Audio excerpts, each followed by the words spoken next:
మితిమీరిన ప్రజాస్వామ్యం అయితే చాలా చాలా మితిమీరిన ప్రజాస్వామ్యం. ఎంత మితిమీరిందంటే అసలు ఆ జడ్జి ఏం కామెంట్ చేశారో, కోర్టులో ఏం జరిగినాయో తీసి పక్కన పెడితే ఇవాళ సాక్షి పేపర్ నిండా ఇదే మొత్తం హెడ్లైన్ అంతా బాబు సర్కారు కుట్రదారులు సంపదెబ్బ, రాష్ట్ర ప్రభుత్వం సుప్రీంకోర్టులో షాకు, 2 ఏళ్ల తర్వాత కేసులు కొన్ని లిమిటేషన్స్ ఉంటాయి. ఆ సెక్షన్స్ ప్రకారం పెట్టి, ఆ పనిష్మెంట్ ప్రకారం పెట్టి 4 ఏళ్ల తర్వాతనే కేసు పెట్టుకోవచ్చు. ఇది పక్కన పెడితే ఇది బాబు సర్కారు కుట్రలో చెంపుదెబ్బ అంట. అసలు ఏంటి చెంపుదెబ్బ? ఆయన ఏం చేయండి కోర్టులో జనరల్ కదా ప్రొసీడింగ్స్ మీద స్టే ఇచ్చారు. ప్రొసీడింగ్స్ మీద స్టే ఇచ్చినంత మాత్రాన దాంట్లో ఏముంది? దానికి వీళ్ళు ఇష్టం వచ్చినట్టు రాయటము, దానికి వెంటనే ఇవాళ తీసుకొచ్చి మీరన్నట్టుగా కంప్లైంట్ చేసినామా, ఎవరైతే ఆ కేసులో కంప్లైంట్ ఉన్నారో ఆ కంప్లైంట్ ఇంటికి పిలిపించుకుని, సరే పరామర్శ అంటే ఇది అలవాటు కాబట్టి తీసి పక్కన పెడతాం కాసేపు, అయిపోయిన తర్వాత బయటికి తీసుకొచ్చి గవర్నమెంట్ ఎగనెస్ట్ గా ఒక పెద్ద అబాండం, ఎగనెస్ట్ గవర్నమెంట్ అంటే ఈ అంబులెన్స్ లో ఏదో జరిగిందంటే, ఈ అంబులెన్స్ అంటే ఏంటంటే గవర్నమెంట్ అంబులెన్స్ కదా, అది గవర్నమెంట్ సర్వీస్.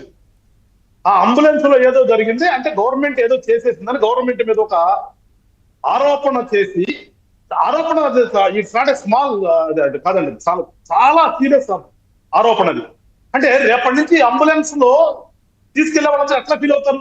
గవర్నమెంట్ అంబులెన్స్ లో ఇంతకుముందు ఇలా నాన్న చెప్పాడు కదా, అసలు నా ప్రభు ఆయనే కదా ప్రవేశపెట్టాను, నేను ఏదో కుయ్యి కంటే వచ్చిందని చెప్పేసి ప్రచారం చేస్తున్నటువంటి ఈ వ్యక్తులందరూ కూడా ఇవాళ వచ్చేసి అదే అంబులెన్స్ మీద రాష్ట్రంలో తిరుగుతున్నటువంటి కొన్ని వందల అంబులెన్స్లు గ్రామీణ ప్రాంతాలకు వెళ్ళి తీసుకొచ్చేటట్టు మీద ఇలాంటివి చేస్తే, అంటే గవర్నమెంట్ ని ఏ రకంగా వీళ్ళు బ్యాడ్ చేయాలనే ఒక ఆలోచనతో వచ్చారనేది నిన్న జరిగిన ఇన్సిడెంట్ కి వాస్తవంగా మరి రాష్ట్ర ప్రభుత్వం ఇవాళ చర్య తీసుకోవాల్సింది. మరి ఎందుకని మేనమేషన్ లెక్కేస్తుందో అనేబుల్ టు అండర్స్టాండ్. నేను ప్రభుత్వంలో భాగమైనప్పుడు కూడా, ప్రభుత్వంలో భాగమైతే కావచ్చు, ప్రభుత్వంలో ఉన్నా కానీ ప్రభుత్వమే, పార్టీ మాకు సపరేటే. మేము పార్టీ పరంగానే మాట్లాడుతున్నాం. ఇక్కడ ప్రభుత్వం ఉండేవాళ్ళు ప్రభుత్వం మాట్లాడతారు. సో ఇంత దుర్మార్గమైనటువంటి ఒక అభాండాన్ని వేస్తే ఇప్పుడు దాకా గవర్నమెంట్ నిలబడి కూర్చోవటం ఏంటండి? కోర్టు మళ్ళీ చెప్తున్నా, court stay all further proceedings. ఆ కేసులో మీరు ఆగండి, దాన్ని ఎంక్వైరీ చేద్దామన్నారు. ఇది మళ్ళా కోర్టులో తేలే వరకు కూడా. అంతేగాని ఇంటికి పిలిపించుకున్న సాక్షిని, ఒక ముద్దాయి కేసు పెట్టిన వాళ్ళ ఇంటికి పిలిపించుకుని వాళ్ళ భయపెట్టి వాళ్ళ ద్వారా ఇంకొకటి అసలు దీనికి సంబంధం లేకుండా, ఈ కేసుకు సంబంధం లేకుండా మీరు ఇందాకన్నట్టుగా మొదట ఏమన్నా కాదన్నారు, ఏమన్నారు, అయిపోయి ఇప్పుడు వచ్చిన తర్వాత రకరకాలుగా మార్చి ప్రభుత్వం మీద ఒక నింద, ప్రభుత్వంలో ఒక మంత్రిగా ఉన్నటువంటి లోకేష్ గారి మీద ఒక నింద వేసి ఏదో తప్పుడు సాక్షి చెప్పమన్నారు.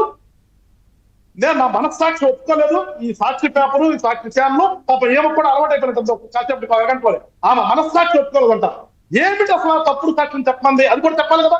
నీ మనస్సాక్షి ఒప్పుకోలేదు, ఏంటి తప్పుడు సాక్షి? దాంట్లో నీ భర్త గారు జగన్మోహన్ రెడ్డి గారు ప్రయాణిస్తున్నటువంటి వెహికల్ కింద పడటం అబద్ధమా?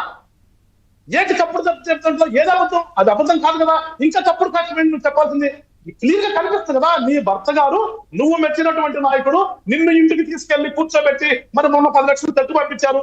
నిన్న ఇంట్లో ఏం జరిగిందో అనేది తీసి పక్కన పెడతాం కాసేపు. ఏదో దొరకకుండా ఇట్లా రాదులేండి, ఖచ్చితంగా మనకు తెలిసిన విషయమే కదా. ఏం జరిగిందో, ఎంత చెక్కిచ్చారో ఏంటో తీసి పక్కన పెడితే ఏం చెప్పమని నిన్ను తప్పుడు సాక్షిని చెప్పండి అంటే ఎంత? అందుకని అంటే అసలు ప్రజాస్వామ్యం అనేది మన రాష్ట్రంలో ఎంత మితిమీరిపోయిందంటే, కానీ గవర్నమెంట్ చేయవలసిన పని నిజంగా చేస్తుందా? ఎగనెస్ట్ గవర్నమెంట్ వచ్చినప్పుడు ఖచ్చితంగా సీరియస్ యాక్షన్ తీసుకోవాలి. ఎగనెస్ట్ గవర్నమెంట్ గా వీళ్ళు చేస్తున్నప్పుడు సీరియస్ యాక్షన్ తీసుకోవాలి. మరి ఎందుకని గవర్నమెంట్ మీద లెక్కేస్తుందో నాకైతే అర్థం కావట్లేదు. వెంకటకృష్ణ గారు ఖచ్చితంగా దీని మీద జగన్మోహన్ రెడ్డి గారి మీద ఇమీడియట్ గా ఏదైతే ఫర్దర్ ప్రొసీడింగ్స్ మీద స్టే ఇచ్చారో ఆ స్టే ఇచ్చిన దాని మీద ఇవాళ గవర్నమెంట్ వెళ్ళాల్సింది. మరి ఇవాళ గవర్నమెంట్, ఎందుకంటే చాలా ఉన్నాయి కదా, లంచ్ మోషన్ అంటారు, హాఫ్ మోషన్ అంటారు, రకరకాల మోషన్స్ ఉన్నాయి కదా హైకోర్టులో. అన్ని మోషన్స్ లో మరి ఎందుకని మూవ్ చేయలేదు నాకు అర్థం కావట్లేదు. విట్నెస్ ని కంప్లైంట్ ఇంటికి పిలిపి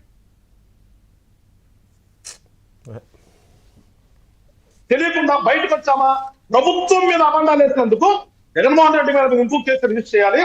అట్లానే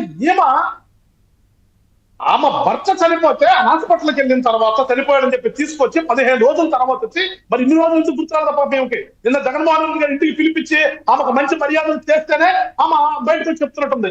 ఇవాళ గవర్నమెంట్ మీద, అంబులెన్స్ మీద వ్యతిరేకంగా, ప్లస్ నా భర్త నేను చూసుకున్నాక బాగానే ఉన్నాడు, అంబులెన్స్ ఏదో జరిగిపోయింది, నాకు అనుమానాలు ఉన్నాయి, లోకేష్ గారు తిరిగి భయపెట్టిందని చెప్పినందుకు ఖచ్చితంగా ఈమె మీద ఒక case, falls evidence, giving falls evidence అది ఉంది, థ్రెటనింగ్ ఆఫ్ విట్నెసెస్ అది ఉంది. వీటన్నిటి కింద కూడా ఖచ్చితంగా వాళ్ళ రాష్ట్ర ప్రభుత్వం కేసులు ఇవాళ రిజిస్టర్ చేయాల్సింది. మరి ఏం జరిగిందో నాకు ఇంతవరకు ఇన్ఫర్మేషన్ రాలేదు, కానీ ఇంత Right. దుర్మార్గంగా ఈ రాష్ట్రంలో ఈ జగన్మోహన్ రెడ్డి గారు నిజంగా ప్రజాస్వామ్యం అపహాస్యం చేస్తూ రాజకీయ నాయకుడు అనే దానికి అర్థం లేదు.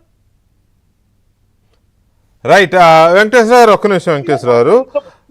Yeah. అర్థం లేకుండా విధంగా చేస్తారంటే రాష్ట్ర ప్రజలు ఏ రకంగా ఆలోచిస్తారో ఎన్నికృష్ణ గారు ఒకసారి రాష్ట్ర ప్రజలు ఆలోచించాలి వీటన్నిటి మీద కూడా. రైట్.